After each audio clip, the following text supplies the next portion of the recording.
Hello, everyone, and welcome to this SANS webcast, Top 5 Trends in CISO Leadership. My name is Emily Newens, and I'll be moderating today's webcast. Today's featured speaker is Frank Kim. He is author of LDR 512, Security Leadership Essentials for Managers, and LDR 514, Security Strategic Planning, Policy, and Leadership, as well as co-author of SEC 540, Cloud Security and DevSec apps automation. If you have any questions for Frank during the webcast, please enter them into the Q&A window at any time. Please note that our webcast is being recorded and will be available for viewing later in your SANS account under My Webcasts. With that, I'll let you take it away, Frank. Emily, thank you so much for setting the stage there. Hello, good morning, good afternoon, maybe good evening, wherever you might be located. Thank you, everybody, so much for joining. As Emily mentioned, we do have the Q&A feature at any time if you have a question along the way. But if you could, I'm going to ask you for a favor to test out, see if the chat feature here is enabled. If you could, just chime in here with your location, where you are actually connected in from, just so we can get a sense. Keith, thanks so much. We've got Canada. Hey, TR, we've got Minnesota, Boston, Philadelphia, Vegas, all over the place. So appreciate the letting me know that the chat feature is actually working. Thank you guys all so much. And as you guys are continuing to chime in here, I see Istvan from all the way from Budapest. And for those of you that maybe I haven't met before or have seen me in a prior session, I'm Frank Kim. I was the CISO here at SANS for a little bit, been writing and teaching courses with SANS for over 16 years now. Still lead our cloud security curriculum and our cybersecurity leadership curriculum, of which this content here today is a part. I'm also the CISO in residence at a venture capital firm called YL Ventures, and I will put my contact information back up again at the very end of the presentation as well. TR, thank you so much for the kind words. Appreciate you. Appreciate everybody, all of you guys being here. Now, with that being said, let's go ahead and dive into the material itself. And before we get into all of those details, this talk is entitled, well, the top 5 trends. And a lot of times when we think about trends, we think about, well, what's going to change? What's different from 2 years ago to what's going to be different in 2 years? And this is why I want to start off this talk with a quote from Jeff Bezos, who, of course, as you know, is the founder and CEO, former CEO of Amazon. And he said, hey, you know what? A lot of times I do get that same question is what's going to change? What's going to change in 10 years? But Jeff points out that, you know what? Hey, you almost never get the question, well, what's not going to change in 10 years? And Jeff Bezos points out that, he thinks that the second question is actually the more important of the two. So similarly, what I want to try to do here in this talk is that, well, what are the top 5 things that are not necessarily going to change? Now, as at a high level for security leaders, for security managers, directors, security officers, CISOs in the next 5 to 10 years. And here on the next slide are the topics, the categories of things that I suggest, right? I posit here that are not necessarily going to change. Now, as we are going to see in this talk, of course, the details associated and underlying these different areas, they're going to change. They're going to drift a little bit from time to time as time progresses.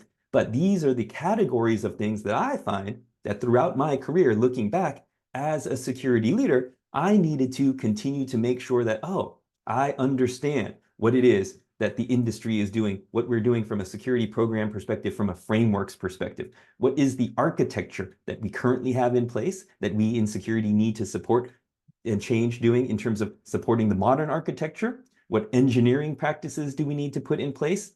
And then really, there are really 2 things that really fundamentally, I would say, aren't going to change. And that is the need for good leadership. Leadership matters. And a big element of that is, well, simply put, communication. Effective communication is one thing that even if you, like me, might have come from a technical background, that's one thing that the importance of is not going to wane over time. Similarly, being able to set aside time for yourself to reflect and consider, right, the path that you're on and the path that you actually want to take going forward. So these are the 5 topics, trends, if you will, that we are going to dive into here in the session today. And of course, as Emily points out, at any time, if you have a question, if you have a comment, feel free to chime in here into the QA feature or the chat feature. I have both of those here at eye level to respond as quickly as possible as well. From a framework perspective. Now, some time ago, I was working at an organization and we found it difficult to explain all of the work we were doing from a security perspective to our various stakeholders, our constituents, our business partners, our internal customers. And so we thought, security is a little bit complex. Surely there must be some framework out there that we could use to help explain security in an easier to understand way. And the fact of the matter was that we, to be honest, at the time, many years ago, we didn't really find anything. What I found was an alphabet soup of frameworks that were a little bit complex, a little bit hard to themselves understand. And we got some of the common ones listed here on the left-hand side of the slide. But, right, what I found over the years that for you, as a security leader, it is very useful to use this simple rubric to divide up your different frameworks into 3 different categories. One, you've got the control frameworks. Let's say that you want to be an author. You want to be a best-selling author. Certainly, you've got to start with the fundamentals, the foundations. That would be understanding what the words in the dictionary actually mean. Control framework is like the words in the dictionary, all of the words that you could potentially use in your security program. But a good writer is not going to use every single word in the dictionary. It would just not make sense. It would be nonsensical. It would be gobbledygook. So this is where program frameworks come into play. Program frameworks are a little bit of a style guide, best practices, tips and tricks in terms of, hey, what writing has worked in the past. So this will allow you, the security leader, to identify, well, which are the common words that you would most likely want to use in your overall program. But to be a successful author, a best-selling author, you need to understand what your readers want to hear, what they want to learn, where their challenges are. So you need to identify what genre, what style of writing, right? What all of those corresponding details. And this is where the risk frameworks come into play because they help you understand, well, what is it your constituents, your stakeholders, your customers actually want? So without going into the details of all of the frameworks that have been around for so many years, what I'm going to do here over the next few slides is highlight, well, hey, in this category of trends that doesn't change, frameworks, what is changing? What is actually different? Here on the next slide, we've got the NIST CSF, the NIST cybersecurity framework that has its roots all the way back over a decade ago in 2013. Just this year, earlier this year, just about a month ago, NIST released the latest version 2 of the cybersecurity framework. And maybe some of you know, feel free if you want, pop quiz, type it into the chat window here. First person to type it in, what is the new function here in NIST CSF 2? When we are ever able to meet in person, hey, I will buy the first round of drinks. It goes to George here, right? The govern function is new. And many of you got it just milliseconds after George. George, feel free to tap me on the shoulder and remind me that you won the poll here in this webcast, and I will happily buy the first round of drinks. And this is really important because now NIST, what have they done? They have codified, right, in this function, the govern function, well, what it is that we as security leaders need to do. We need to understand roles and responsibilities. We need to understand our business objectives. We need to have a strategic plan in place and develop our corresponding roadmap. Those are all of the things, to be honest, back in the day, early in my career, I didn't so much focus on as a technical security professional. Now, over time, I realized, hey, how important that is, as is illustrated by the fact that, yes, NIST has a new function dedicated to entirely that. Now, here is an overview of the various categories here divided up. And the reason the CSF has become such a successful, probably, to be honest, the most successful, the de facto security program framework is it because it defines the life cycle of what every security team needs to do. Back when I was having trouble many years ago explaining security to my stakeholders, the alphabet soup, if you will, well, CSF didn't exist at the time. So we had to we created our own internal security framework. Well, it turns out that ours wasn't exactly the same, but it was very similar to what NIST has now created. And our stakeholders back then said, well, Frank, this is great. We now finally understand. We have a sense of what it is you do from a security perspective. You govern, you identify what's in the environment, you implement various protective capabilities. When something gets by your protective capabilities, you detect it, then you respond, and you ultimately recover, right? Telling that high level life cycle story. So here on the next slide, let's go ahead and zoom in to just one other example here in the protect function. Now, I want to highlight one thing, a change in NIST CSF2. If you haven't read the latest document already, highly suggest checking it out. Well, one of the things that is new in the latest version is the second to right column, the implementation examples. All of this other stuff, the function, the category, the subcategories, while they've been tweaked a little bit, those items, those high-level areas have already existed. But what is new is they added these implementation examples. Now, I don't have space on the slide to fit in all of them, so I picked just a couple for each different category. And these are really common sense, practical, sensible, best practice implementation examples. So if you are, one, either getting started, or two, well, thinking about, hey, are you on the right track? Are you doing the right types of things in your security program? Highly recommend giving this a look and saying, these are probably some of the things that you should be implementing as well. All right. Now, with that as the high-level framework, a change that has just went live this year, what else is changing in the landscape? I think we all know that the focus on cybersecurity is at an all-time high. It has never been higher. You as a security leader, as a CISOs, the scrutiny that CISOs now face has never been higher, right? You've got cases like the Joe Sullivan case where legal action was brought against him. You've got cases like the SolarWinds CISO, Tim Brown, which we will talk about in a moment. And this is all related to these increasing disclosure requirements. The SEC just this year as well made some changes to what needs to be disclosed from a security perspective. They basically said, look, in your regular reporting forms, Form 8K, for example, Form 6K for foreign private issuers, in your annual 10K, things like that. Hey, the organization needs to, without unreasonable delay, disclose, well, any material cybersecurity incidents. Now, they say within 4 days, and, right, you also need to, in your regular disclosures, describe, hey, what you're doing from a risk management strategy and governance perspective. Now, why is that important? Why do we talk about the changes to NIST CSF and these disclosure requirements? Because, check it out, conceptually, they are the same. The govern function is all about what you're doing from a risk management strategy perspective. So you've got NIST and the SEC saying, look, you as a security leader, the modern CISO needs to have all of these things in place, right? As TR points out that, yes, unfortunately, this is hitting, well, many CISOs across different companies and across different industries, right? Hard right now. And a lot of CISOs are wondering, right? Well, what should we be doing about this? Here on the next slide, part of what is driving all of this. Now, in June of last year, the SEC issued a Wells notice. Now, a Wells notice is a notice that the SEC issues that says, hey, heads up to you, SolarWinds, and to whoever's named in the Wells notice, we are doing an investigation. Oh, by the way, some enforcement action is probably coming down the pipe.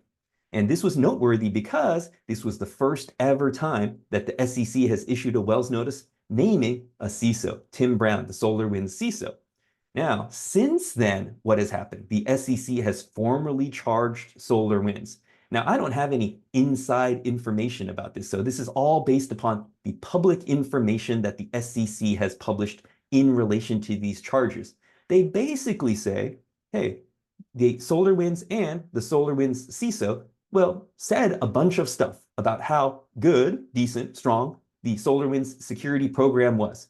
But, right, the SolarWinds breach, and other evidence from their investigation shows that this was not the case. This was not the case. Internal interviews company engineer stated, look, our systems are not very secure. An attacker can basically do whatever they want. Really, what the SEC and others are now saying is that, hey, you, the security leader, the CISO, the organization, you must be, if we could boil it down to one word, you must be as transparent as possible. Right? Hey, if your security is not so good, well, then you can't purport that it is actually really good. They are really just saying there is a mismatch. There is a mismatch between what was publicly stated and, well, what the evidence that the SEC was able to gather actually shows. Now, quick question here. Why? Why did the SEC not charge the SolarWinds CEO? Why did they charge the CISO in particular? Now, for us in security, that is noteworthy, that is concerning, that is alarming from an overall career perspective and from an risk and indemnification perspective. But again, without any inside info, my guess is that the SEC, they've got a bunch of lawyers working on this, and they, well, issued these charges based on the evidence to have the strongest case possible. So they probably didn't have as much evidence as they had against, well, the public statements of the CISO compared to other executives. And as Kyle points out, yes, exactly, because it was the CISO that was the one making those corresponding statements. Now, Roger says, hey, question from Switzerland. Thank you for dialing in your evening here. Disclosure requirements is 4 days. Isn't that US or European too? Very good point. We just said 4 days from the point of knowing whether or not there's a particular issue. But to your point, GDPR, right? And now the new NIS, the Network Information Security Directive 2 in the EU, they all are standardizing in Europe on 3 days, 72 hours. So there is a difference. There is a difference between the EU and the US in terms of some of these various reporting requirements. All right. Christian also points out that, hey, that the CISO also probably didn't have final say in those statements. Now, to that point, I know many CISOs at various public companies, and all of those CISOs are worried because exactly to your point, they did not have the say in what went into the 8K and the 10K. Now, with all of these new disclosure requirements coming out, CISOs are saying, hey, well, what do we need to do? Hey, I need to be involved in what actually gets said or not. Definitely, that is a thing. And after all of these charges, CISOs are now going back and saying, hey, well, am I covered by the organization's D&O, directors and officers coverage that helps to provide, mitigate risk and indemnify certain executives? Now, you also have to be careful. If you are in this situation at your org, don't just accept the answer that says, oh, yes, don't worry about it. You, the CISO, hey, we cover all officers. But technically, most CISOs at the organization are not an officer, right? They're not a board-approved officer, right? You might have the CISO title, but organizationally, you might not be a quote-unquote officer. As a result, you've got to look into more of those details. Now, circling back here on this slide to what exactly Roger was asking here. Now, what is different? The NIS directive in the EU has been around for some period of time. They basically said, look, various EU countries need to cooperate on security. You've got to set up an incident response team. You've got to implement appropriate security measures like we see down here at the bottom. But the new NIS 2, which is going to go into effect, oh, I forget off the top of my head now, in a couple years, but it is approved now. It defines what are essential versus important sectors, defines a certain risk threshold, and then also, as we said, defines that incident notification within 72 hours. But also, for the first time, NIS is now including certain fines for failing to meet these various requirements. Just like GDPR defines various fines, right now the NIS 2 directive defines some of these fines as well. Now, Sergio points out, what are operators of essential services exactly? So for example, quote unquote, and you could see all of the details in their long document, essential services are things like energy, banking, transportation versus quote unquote important sectors are other things that are useful for our economy and society, like the postal service, waste management, manufacturing, and so on. But also, right, you've got other cloud providers or technology providers. You've got communications, CTC, communications and technology communications providers, right? Those are also deemed as essential sectors as well, right? So there's a kind of a long list, actually. So we've highlighted just a few of them here on the slide. Very good question. All right. So that was a bit about frameworks. Now, we see that the details are changing, and the details are going to continue to change. But what doesn't change is that, hey, you, as the security leader, need to stay abreast of what is the latest and greatest in these frameworks as well. Kyle points out here that for NIS2, is that more than, I'm going to go back one slide here, is that for more than 50 people and 10 million euro revenue. Yes, you've got more than 50 people in a small organization and 10 million revenue. What if the company is 25 people and 10 million euro? Is it out of scope? That is a very good question. Now, this is um, a nuance here. I'll ask you a rhetorical question. What is the difference between, in the EU, a regulation like GDPR and a directive? A regulation is required for all EU countries or other countries that meet the scope of that regulation. They have to follow it. They have to do that stuff. In the EU, a directive is where, hey, the EU agrees on this directive, and then it is up to the individual member countries to implement those requirements into their national laws.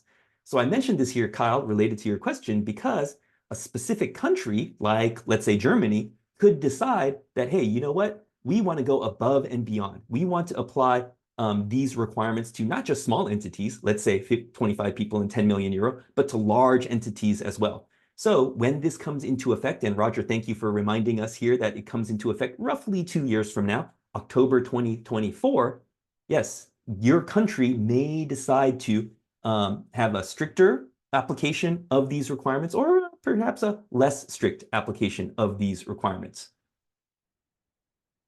Sergio points out that in Canada, mining is considered a critical industry. I wonder if that is the same in the EU as well. You know what? I don't remember off the top of my head, but yes, that is something that we would want to check out in terms of essential versus important. I would imagine that it would fall into important, but what I don't know is if it falls into essential. All right. Good stuff. Appreciate all of your comments here, everybody chiming in. Let's go ahead and now move on to architecture. Now, a friend of mine, maybe you know him, fellow CISO Sunil Yu, he came up with something that he called the security paradigms. And we mentioned this here because you, as a security leader, also need to be aware of the trends that are happening over time in our industry from a technology and a security perspective. Now, Sunil really points out that in the early days of what we used to refer to as network security and then information security in the 1980s, we spent a lot of time understanding our assets, getting visibility, asset inventory, and so on, right? This security was really in its early days. And as things matured, we realized, hey, we need to implement various protective capabilities. This led to the rise of antivirus, firewall, secure configuration management, and so on. But as time progressed, we realized, hey, well, we need to detect the adversary activity, which led to the rise of IDSs, intrusion detection systems, the SIM, and so on. Now, this is not to say that we didn't have any respond and recover capabilities in the early days of information security, now the field that we call cybersecurity. It was more from a trend perspective here is look how long it takes us to mature as an industry.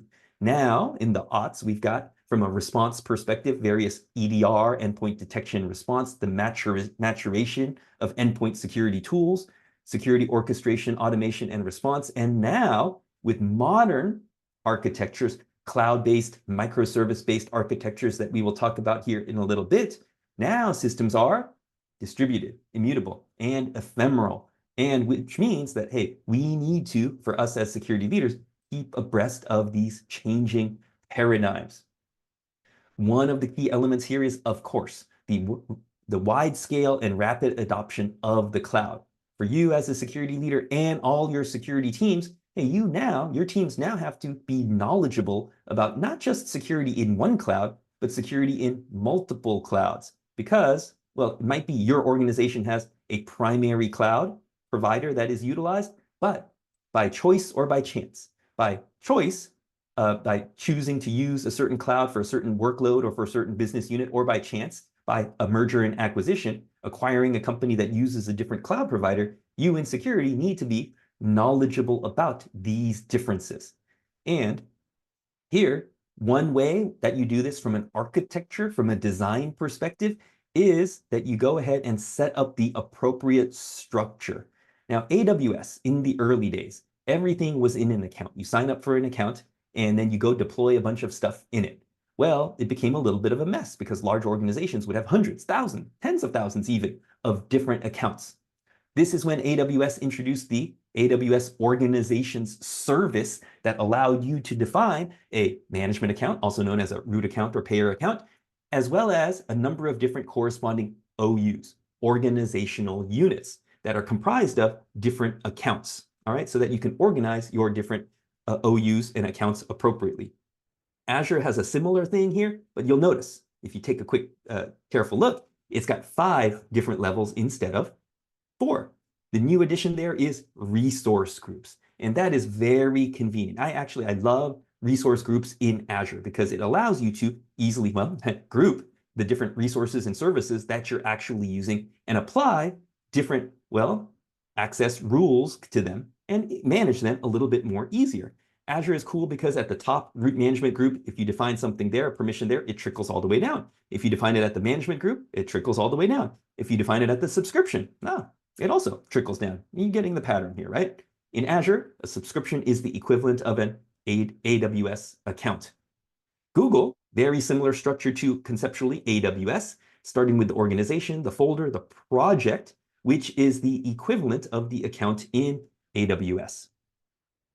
How are these things implemented and enforced? This is where you've got in AWS service control policies, you've got Azure policy and organizational policy in Google Cloud. Now, it's very important to keep in mind that these policies don't enable anything. They define what is not allowed. Like if you don't do business in Asia, then you do not want anybody deploying to workloads to any Asia region. Then you would define a policy to say, hey, we're going to prevent people from deploying, spinning up any cloud resources in the Asia Pacific region. But now notice Azure's actually is the most robust of all of these because it not only lets you audit things, but it also lets you remediate. If somebody tries to deploy something in APAC, well, it'll be blocked. But if something was there before, hey, it will notify you. And if you need to change the corresponding configuration, well, then, hey, you could automatically redeploy that particular workload with the appropriate configuration. Very powerful. A way that you can kind of automate your corresponding architecture requirements. All right, now let's go ahead and switch gears a little bit here. And let's remind ourselves of some authentication attacks. Now, this is important because especially in the cloud-first world, you've all heard the saying that identity is the new perimeter. Now, what does an attacker do, right? An attacker, of course, will target the user, try to get them to visit a malicious site to harvest their corresponding credentials. They might simply target the backend application to brute force guest passwords or utilize password spraying, where they will take a known password and then use that same password, commonly used password, I should say. And instead of guessing the password, they will guess the corresponding user IDs, or based upon a real password that was stolen from a breach, they will go ahead and use those real passwords on a number of different accounts that they identify, with the idea that people commonly reuse passwords, right? That is credential stuffing.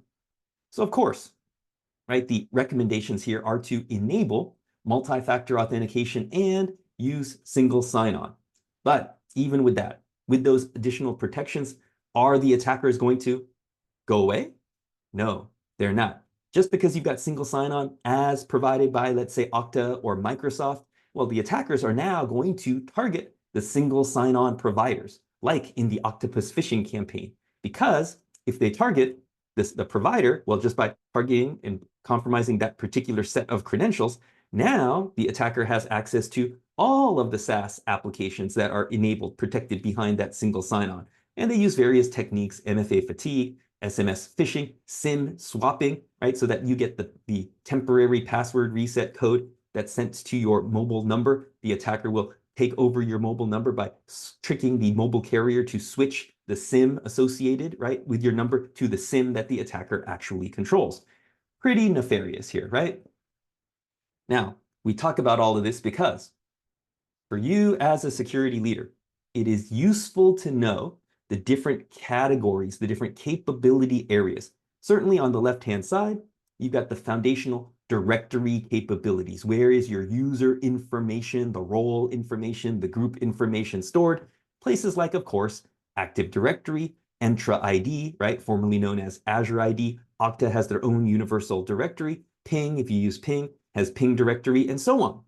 Now, you've also got your single sign-on features. And to be honest, these are commonplace. These are becoming a little bit of a commodity. And that is evidenced by the fact that even in the free tier of Microsoft's offering, or the cheaper tier of Microsoft's offering, single sign-on is provided there, right? So you've got Okta, Entra ID, and so on that provides not only regular single sign-on, but federated single sign-on with SAML. But this now gets us to a couple other product categories. IGA, Identity, Governance, and Administration. Now, I'm going to venture to guess that all of your organizations, you've got a challenge in terms of knowing when does somebody join, move, or leave the organization or a particular team. This is all related to the identity life cycle, and that's what these IGA products are there to try to help you do. Products like SailPoint and Savient. And then on the right-hand side, you've got PAM, Privileged Access Management. We know that certain, not only users have elevated access, administrators have root access, admin access, but now, hey, with everything being service-oriented, now you've got various machine identities as well. And these machine identities, well, sometimes have certain elevated privileges that the application needs to access various backend services to provide the corresponding business functionality. This products like CyberArk and Delinea, right, which was a merger of two other companies in the space. And this is related to the modern microservice architecture because no longer is identity really a user coming from a traditional web app, a traditional single page app. They're coming from a mobile device. They're coming from an IoT device. They're coming from other services that are talking to other services that we see here in the middle. Anytime there is a connection, a communication like this, there is the need to provide the appropriate identity and access control checks here. And so by making sure that we know when one of these trust boundaries is crossed, right? Hey, this is why we've got that set of tools on the prior slide. This is something that, hey, you, even though you might not be the one leading the IAM team in your organization, it has huge, far-reaching effects on what we're doing from a security perspective overall. All right. That brings us now to our third of 5 topics here, which is about engineering. Now, engineering can encompass a lot of things: secure development, application security, DevOps, DevSecOps, and so on. But another key now new emerging area that we know we need our engineers, you need your engineers to focus on is generative AI and large language models. Every organization is going to need to deal with this in some form or fashion. Now, what we see here on the slide is something published by AWS, and I found it to be a very useful mental model for thinking about the types of generative AI that you might need to use in your organization. They've called it this generative AI security scoping matrix, and they divided it up into scope number 1, which is all about consumer applications. This might be your employees that are going and using ChatGPT, Microsoft Bing, Google Bard, now called Google Gemini. And those are the various public generative AI services. But you've also got scope 2. These are also SaaS applications, SaaS services, but these are ones where, hey, it's not just for regular consumers. You've got some enterprise agreement like with Microsoft Copilot, GitHub Copilot, AWS Code Whisperer, or even the SaaS features that are built in, the GenAI features that are built into various SaaS solutions, like into Salesforce, like into Notion, and so on. But depending upon your business requirements, you might need to support, your organization needs to support scope 3, pre-trained models, so that your users are not just interacting with the off-the-shelf GenAI services. Well, the GenAI service that you're providing needs to be augmented, right, with some additional information, right, into your application itself, right? Like using OpenAI's not ChatGPT, but GPT, using Anthropic's Claude, Meta's Llama, other large language models that are out there. But then you might have scope number 4. For example, I know a guy, he works at a company that provides legal services, a SaaS company that provides legal software services to various law firms. And these law firms store all of their data, documents, their legal briefs, and so on up in this SaaS service. Well, now what they want to do is they want to create functionality to make it easier for these lawyers to generate letters and other documents based upon the previously created documents. Well, that is not possible in scope 2 or scope 3 because you need information about the previously created letters that the lawyers have been working on in prior years. That is where scope 4 comes into play, where the existing large language model is fine-tuned based upon your company's data. And then you've got scope number 5 here, the self-trained models, where you're creating a model from scratch. Now, not every organization is yet doing this. There are some, like Bloomberg, created Bloomberg GPT, which is a self-trained model for their financial information that they then want to offer to their customers. But these 5 scopes really represent the types of scenarios, use cases that enterprises are now dealing with in terms of GenAI and LLM usage. All right, so now let's pause for a moment. What does this look like from a modern LLM application architecture perspective? Here, we've got a simplified, logical architecture of what the different components actually are. Now, normally, in scope number 1, you've got the user at the top that you might be using ChatGPT from your browser. You would type in, you would send in a prompt, it talks to the GPT model under the hood, and it gives you some response. That's all well and good, but that's just scope number 1. What are companies, what are enterprises doing? Well, now they're developing their own custom applications with additional functionality, which the user then interacts with, which of course then they need to send a prompt in and they get a response. But in scope 3 and scope 4, how do you go about augmenting this with your corporate data, with your proprietary business data? You might have, in this example, a bunch of documents. And these documents, conceptually, this is why it's a dotted line, it's a little hard to see here, dotted line are sent into, not directly into the app, not directly to the LLM, but converted into a series of numbers, a vector of numbers, which are then stored in a vector database. Now, really what happens is that these documents, your business data, is via an embedding model converted into that series of numbers and then stored in the vector database for your application to interact with. And not only that, but LLMs are also enhanced with other functionality, as is evidenced by the plugins that OpenAI is enabling, that is already enabled via that ChatGPT can interact with. All right, so this is the high-level application architecture that your organization is already at some point along in this journey. Which now brings us to various issues. What are the bad things that can happen with large language models? And we've got OWASP, the Open Web Application Security Project, has recently published a very good top 10, not for applications, but for large language models. Now, if you look at all of these, well, they not only talk about the issues, right, the technical security issues, but there are other useful things like excessive agency, like over-reliance, that aren't necessarily just a technical issue. All right, so let's talk about some of these here as they relate to the high-level logical architecture. Over-reliance.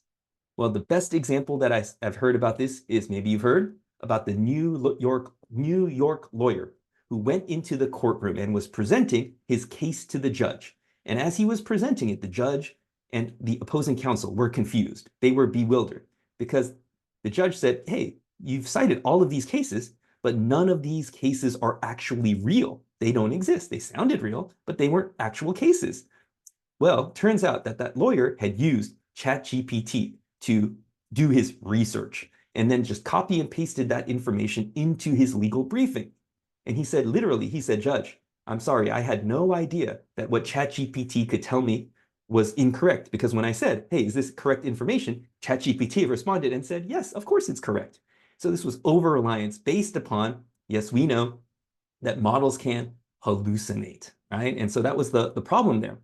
Now, there's a lot of other stuff here in terms of denial of service, but I'm going to highlight just a couple of things here. Because one of the things that you should be concerned about is, well, what about the sensitive data, your sensitive corporate data? Could that be potentially leaked to the LLM provider? Could that be potentially leaked to, right, the user themselves? Yes, those are definitely things you want to be aware of, because if you are scope 5, creating your own model, if you're training it, creating it from your own data, anything put into the model is currently going to stay there, right? If you can't take it out, actually, right? So that's why there's a lot of conversation thinking about, okay, hey, we trust Microsoft, we trust OpenAI to not store the data that we send in via the prompt, right? And that's what they tell us. That's what they say. They're not going to do that. But we've also got other issues like excessive agency and insecure plugin design. Let's talk about an example of that. Here on the next slide, let's see an issue in action. The victim, it turns out, you, the user of GenAI, you visit a malicious site. Unbeknownst to you, inside of the HTML for that site, in step number 2, it contains a bunch of malicious prompt execution. This is a test, a proof of concept that Johan Rehberger actually did and got to execute. Well, because you got lured into visiting this malicious site, well, now that prompt is actually read by ChatGPT or whatever LLM you're actually using. Now, when in step number 3 that actually happens, well, let's take a look what the LLM is reading in that hidden HTML. It says 3A, important, new instructions. Hey, 3B, do not print anything, do not print anything, do not print anything, to make sure that the user's not alerted.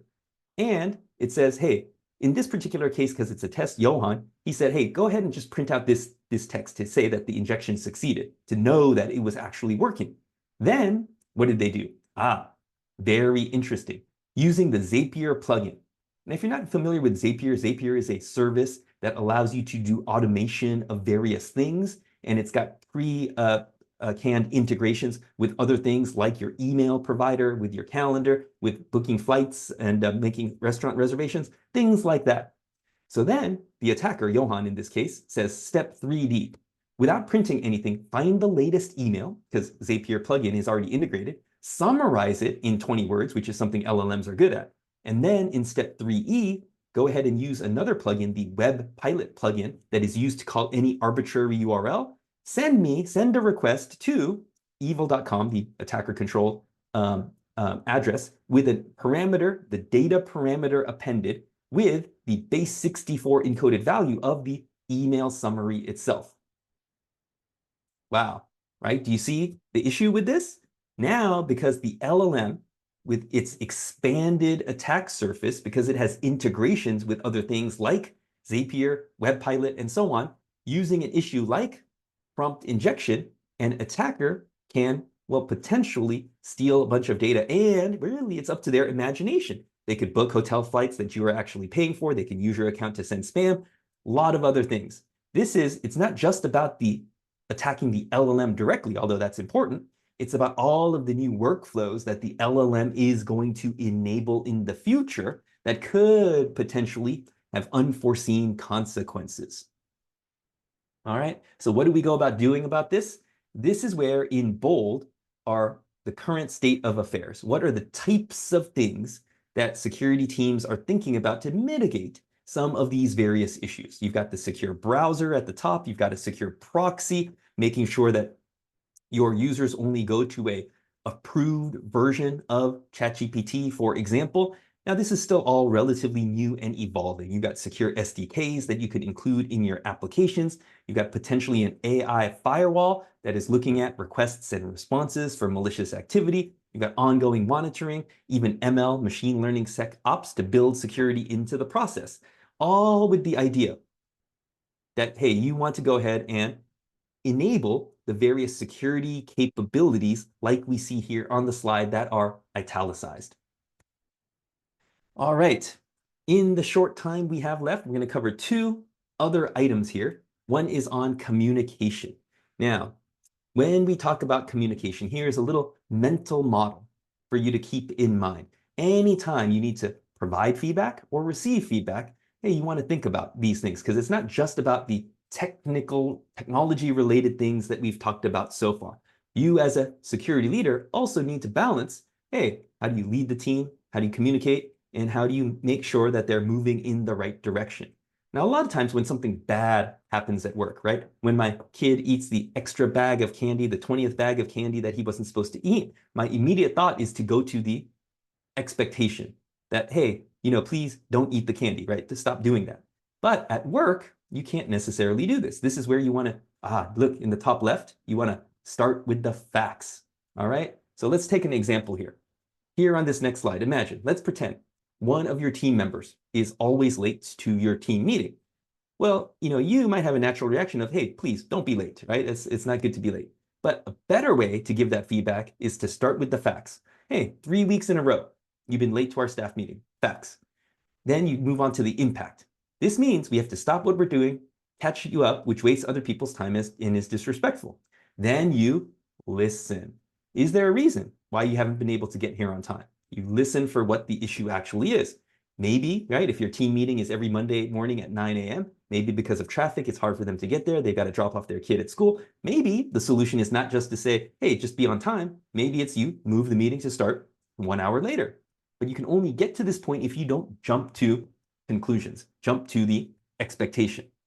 And in terms of giving feedback, quick show of hands here, if you could just chime in with a +1 or some sort of positive comment here in chat. Has anybody here read this book by a woman named Kim Scott? TR has, looks like Jenny has as well, Matt has. All right, excellent. Looks like it's a pretty popular book. For those of you that haven't read it, I'll just give you the very brief so what of this book. Now, we know it's a good book because right on the cover, everything good from a management and leadership perspective comes in the form of a 2-quadrant grid, 2x2 grid. So it's got to be a good book. But Kim Scott wrote this book because she had an underperformer on her team many years ago. And she knew he was an underperformer, but everybody liked him. Everybody loved him. He brought candy to the meetings, cookies to the meetings. He was a super nice guy. But at some point in time, there was a change. The company was going through layoffs and she had to pick somebody to lay off. So she picked him. And when she told him about his underperformance, he stopped her, looked her in the eye, and said, Kim, why didn't you tell me about these issues? I thought we were friends. Right? And so she realized, hey, you can't have ruinous empathy. You can't be quiet because you care too much about the person. It's better to have radical candor where you can challenge directly, balanced, coupled with actually caring personally about the person and the situation. Now, in different parts of the world, hey, yes, I know that, hey, different cultures and different approaches, this might be a little bit different. But, right, directionally speaking, right, the more candor that you can have tends to be a little bit better, right, if you could keep this in mind.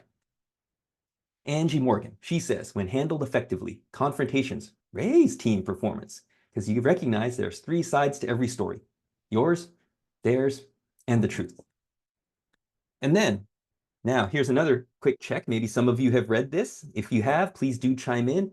Never Split the Difference by former FBI hostage negotiator Chris Voss.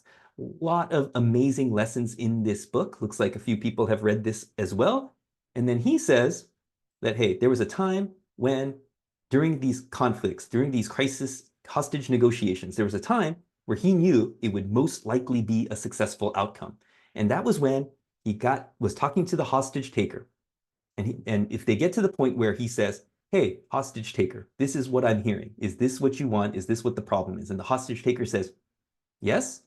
That's when Chris Voss knew the situation would most likely be resolved.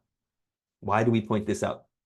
Going back to the file model, feedback, impact, listen, right? You don't just jump to the conclusion. Don't say, hey, you're doing a bad thing. You're a bad person for taking these hostages. Please let them go. That's not going to work. And you might say this is common sense, but in the day-to-day, we gotta remind ourselves of these things because it's hard to turn that common sense into common practice. Similarly, right, from a strategic communications perspective, you've got to communicate with your team over and over and over and over again. I've worked with numerous leaders over the years that they took a little bit of the approach of, hey, I told you this once. Why do I need to say it again? Well, especially in not only a large organization, but an organization of any size, you've got to communicate over and over and over and over again about it. Otherwise, hey, if they don't know the plan and if they don't know, right, what it is, well, then you don't have a plan because it can't be implemented. You can't actually execute on it. Ah, now let's talk about a little bit about the board of directors.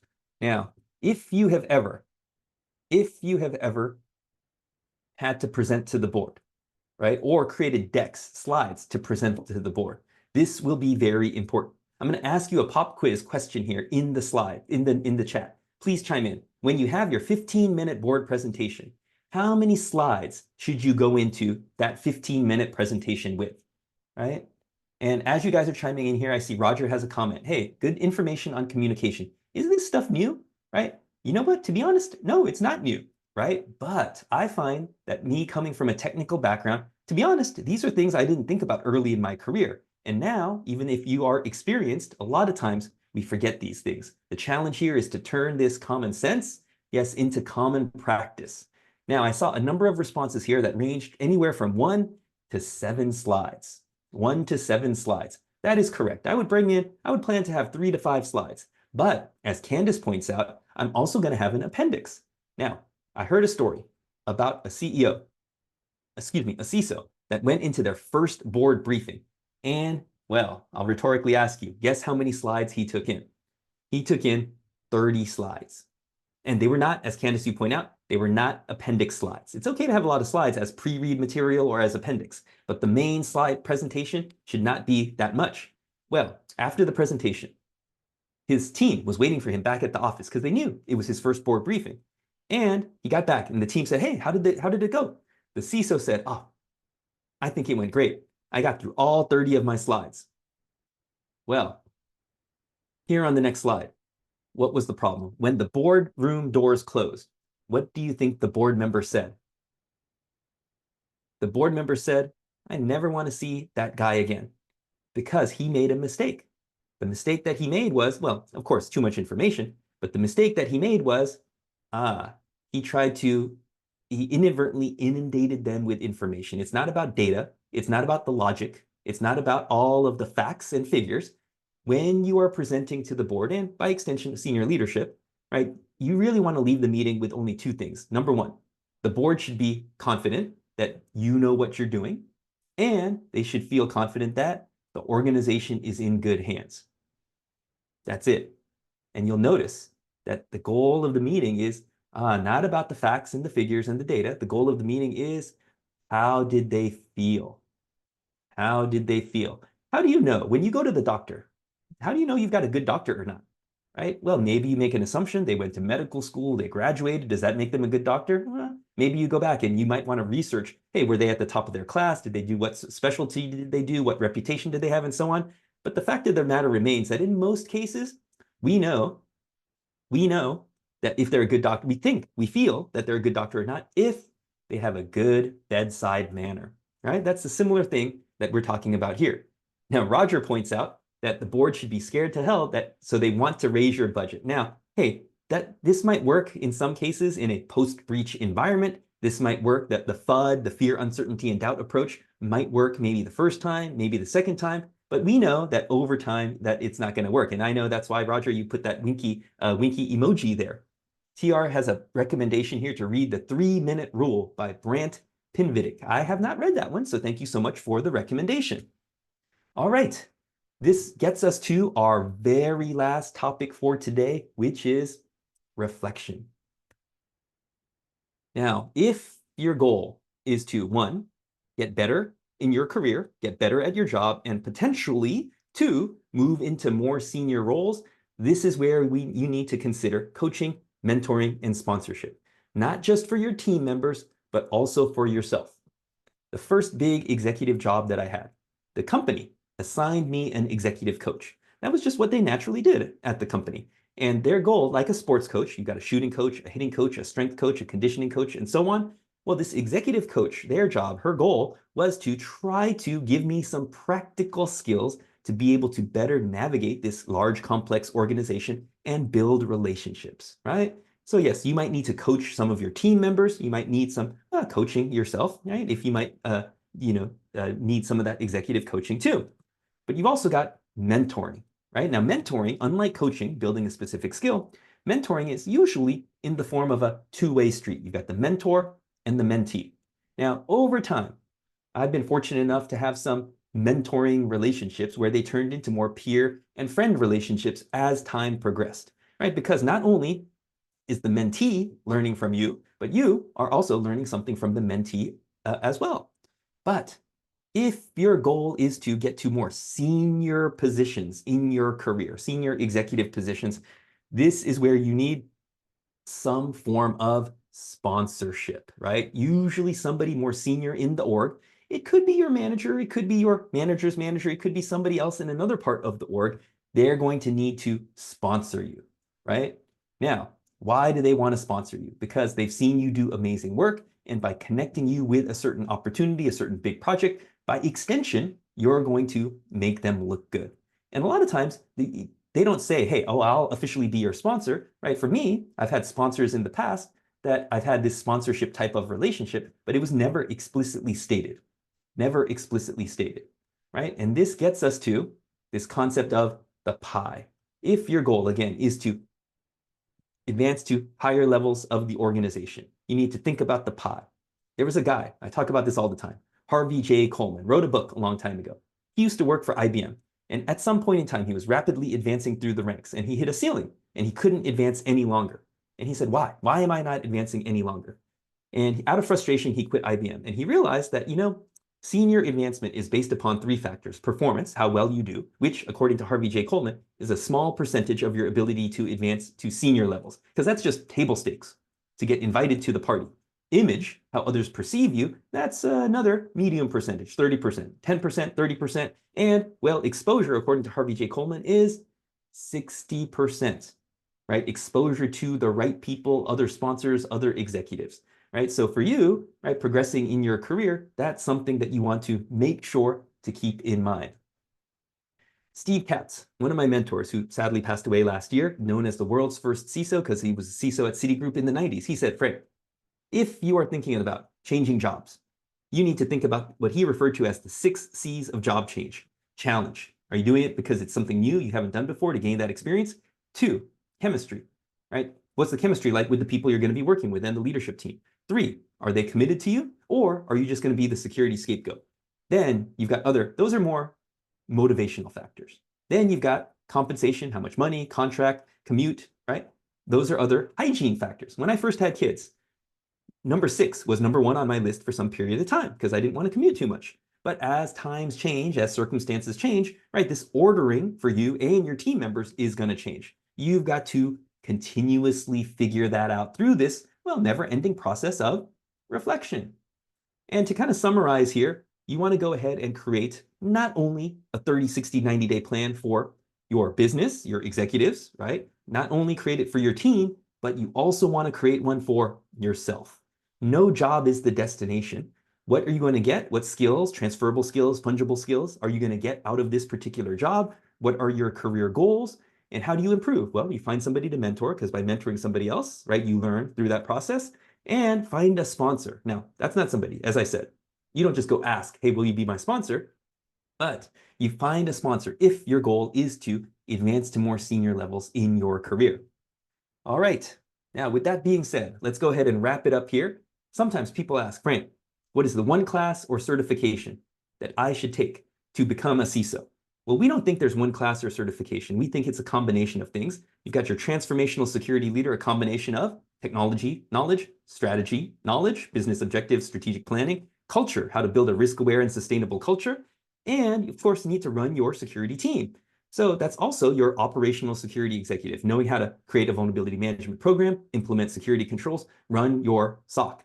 At this website down here at the bottom, we've got a listing of all of the people who have taken these courses and achieved this triad. You get a coin, also a special coin of acknowledgement if you do complete each of these various triads. All right. Now, that being said here, all of this information is related to our SANS leadership curriculum, the various classes that you see here. And I just want to say, hey, everybody, thank you for attending. Katie, thank you so much for your comments here. Appreciate it. Everybody, if we're not already connected, please feel free to connect with me on LinkedIn. Feel free to shoot me a note. I look forward to staying in touch in some way in the future to hear about your leadership journeys. And yeah, if we haven't already, please do connect with me, and maybe we will see each other in real life sometime as well. Now, we do have a little bit of time here for a question. I see Andre has asked, hey, what has worked for you best to find a good mentor? Now, there is a saying that, hey, you can get anything you want in life if you help enough other people get what they want. So when you're looking for a mentor, if you ask Oprah to be your mentor, for example, well, hey, she's too busy. She's a famous person. So she's not going to do that. But you can find something that would be valuable to Oprah or find something that would be valuable to the person who you want to be your mentor and give it to them, provide it to them. And that's how you can potentially start your relationship. Kim, thank you so much for that quote. I've heard Steve say that numerous times. Hey, what was it like being a CISO? He slept like a baby, waking up a few hours every single night, some of them crying. Excellent. Thank you so much for that reminder. Thanks everybody for chiming in. Thanks for all of your kind words. Take care, and we will see you either in person or online here in the future. Thank you very much.